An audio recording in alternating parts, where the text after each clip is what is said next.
ប្រសិនបើចង់ធ្វើអាជីវកម្មឲ្យបានល្អអ្នកត្រូវយល់ដឹងនូវគោលការណ៍សំខាន់ទាំងនេះ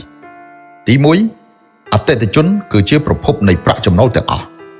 អ្នកត្រូវយល់ថារាល់កាក់សែនរបស់យើងដែលរកបានគឺមកពីអតិថិជនផ្ដល់ឲ្យអតិថិជនគឺជាប្រភពទឹករស់នៃអាជីវកម្មមានតែការដាក់អតិថិជនជាអត្ថិភាពពិតប្រាកដ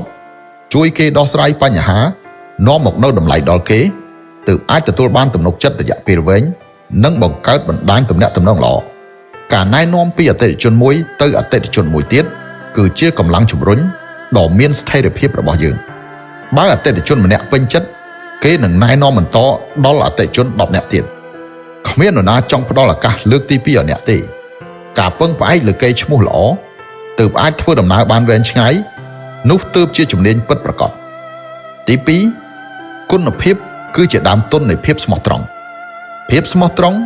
គឺជាបន្ទាត់ក្រហមនៃការអនុវត្តអាជីវកម្មអ្នកអាចមិនមានធនធានល្អប៉ុន្តែมันអាចមិនមានគុណធម៌ល្អបានទេគុណធម៌សិលធម៌គឺជាចំណុចទាក់ទាញមនុស្សដែលមានគុណធម៌ល្អហើយក៏ជាគ្រឹះនៃភាពជោគជ័យអាជីវកម្មចុងក្រោយធ្វើជាមនុស្សត្រូវដាក់ចិត្តឲ្យស្មើគ្នា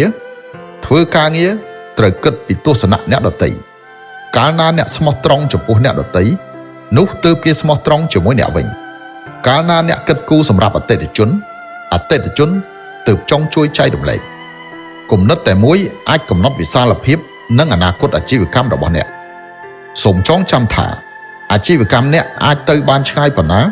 មិនមែនមើលថាអ្នកចេះនិយាយប៉ុណ្ណានោះទេប៉ុន្តែមើលថា